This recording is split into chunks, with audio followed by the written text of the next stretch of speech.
Today's proceedings at the Presidential Election Petition Tribunal started with the tendering of more evidence by P2B's legal team. Among the documents are IREF copies of Benue State, Bayelsa, and others.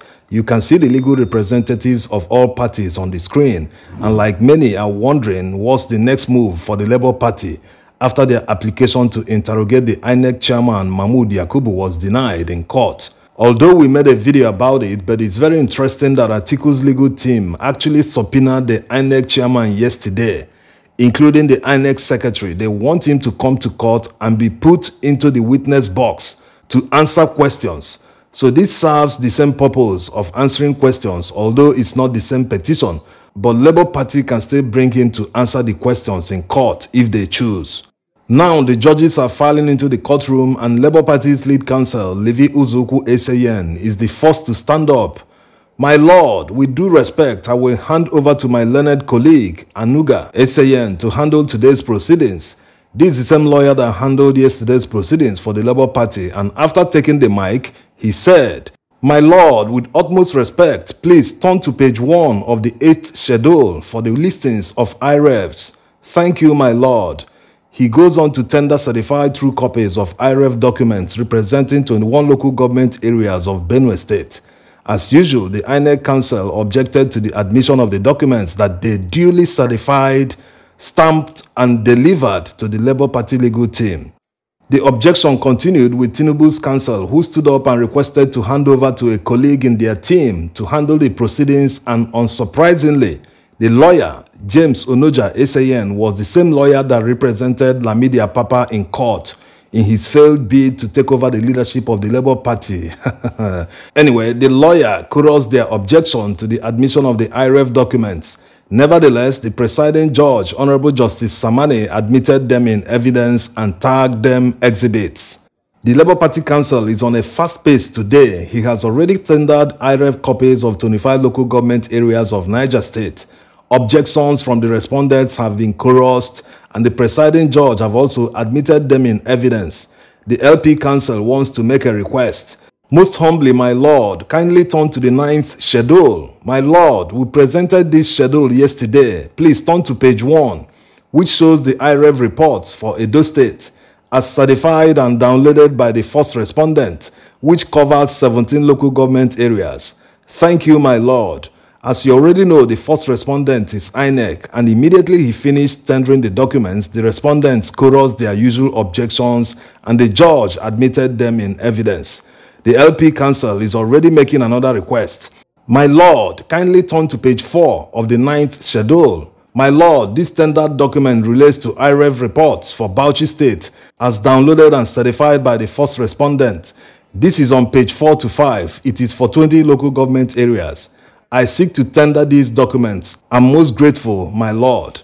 The judge seems to be searching for something on his desk, and it's important to know that some of these IREF copies are plain. Nothing is written on them. Some of them have cancelled, written on the Form EC8A, to the extent that the judge had to ask if the cancelled election means no election. In fact, let's hear the exchange between the judge and the LP Council. My lord, please turn to page 6 of the same 9th schedule. It shows blood certified true copy documents.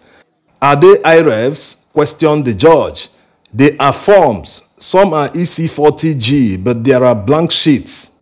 And most are written no election and just certified by the first respondent as no election.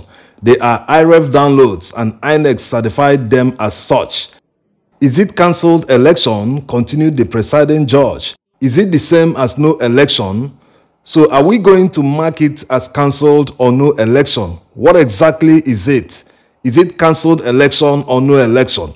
The LP Council tries to explain. The reason is given as cancelled election and in some no election, but in the Form EC40Gs, the reasons are stated as either cancelled or no election. But the presiding judge demands more clarification. Are we going to mark it as cancelled election as stated in the document, or as no election as indicated in your schedule?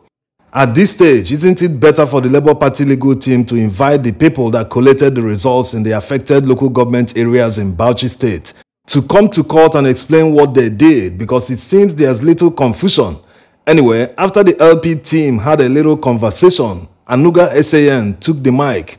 My lord, the item number 2 comes under cancelled election or no result. I have now separated the blood ones from the cancelled ones, my lord. And for the no election, we have listed it differently from the ones certified as cancelled, my lord. Yes, that's what you should have done, so we will write the right thing, the presiding judge responded.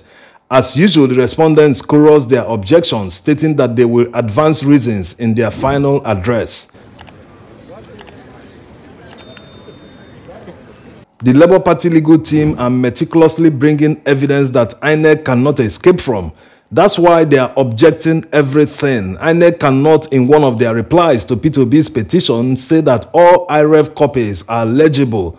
And on the other hand, they delivered certified IREV copies that are blurred and unreadable to the Labour Party. What went wrong?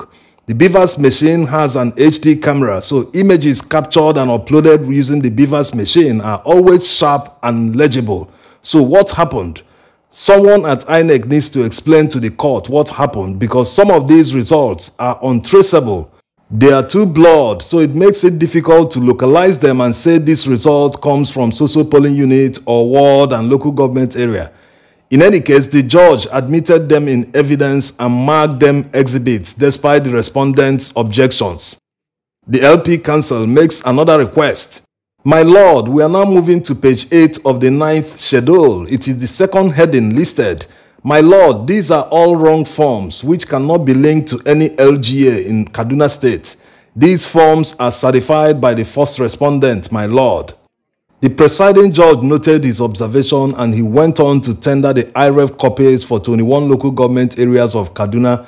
All documents were certified by INEC, and after the respondents' objections, the judge admitted them in evidence and marked them exhibits. The reason they number the exhibits is for quick reference purposes. When they are searching for any of them, they just look up the number and go and get it. After tendering Kaduna, the LP Council stood up. My lord, let's see page 9 of the 9th schedule, and the presiding judge just cussed him off immediately.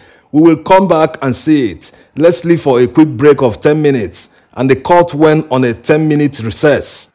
While we wait for the court to resume, let's see why Labour Party is tendering IREV results.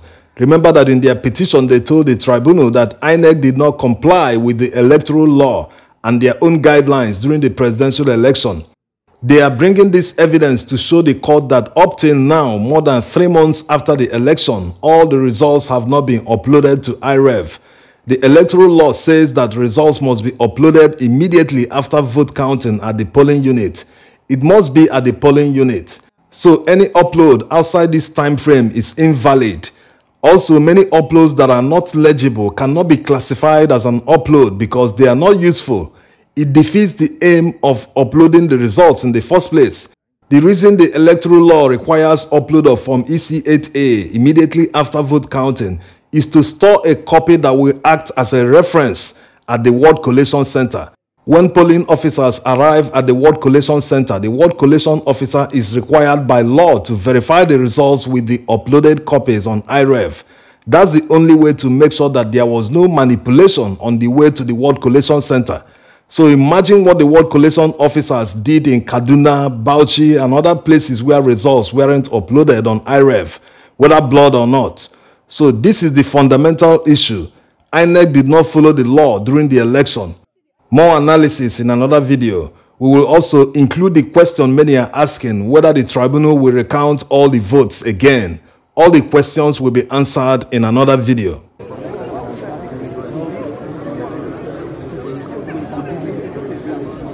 Now the judges are back and the LP Council is on his feet.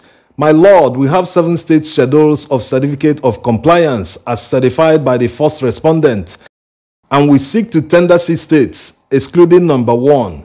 He goes on to tender them, and despite the objections, the presiding judge admitted them in evidence. The LP Council quickly makes another request. My lord, let's go to page 10 of the 9th schedule. My lord, it is the schedule of beavers and certificate of compliance for 28 states as certified by the first respondent. This is on page 10 to 11. My lord, very humbly we seek to tender these states, including FCT. He quickly moves to drop it on the table, and the judge admitted them despite the chorus of objections by the respondents. Now, LP's lead counsel is on his feet. My lord, I brought to the attention of the lead counsel of INEC that the office of the chairman of INEC has consistently refused to accept the subpoena of the release of documents despite the efforts of this court. There is a huge failure of them to accept the subpoenas. The lead counsel has graciously asked me to give him the copy of the subpoena or give it to any member of his team. So I will get a copy and send to him once I'm done with this proceeding. Yes, this is the problem LP's legal team are facing, the non-cooperation of INEC. It defies all logic that someone that conducted an election is being asked by the court to provide the figures that he relied on to determine the winner of the presidential election. Mahmoud Yakubu doesn't want to comply with the order of the court. The INEC chairman is already in contempt of court. He has shown that he has no respect whatsoever for the order of the court. 2 questions. Is he above the law? When will the court drop the hammer? Going by LP's lead counsel address to the court, it means that they will still tender more evidence immediately they receive them from INEC. So it means that from tomorrow they will continue with more witnesses, unless INEC are able to deliver some documents today. Anyway, let's hear what Pinheiro SAN has to say.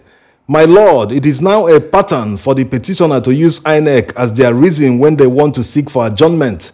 Some of the letters are since far back as March, April, and May, and they keep on saying INEC is refusing to release documents to them.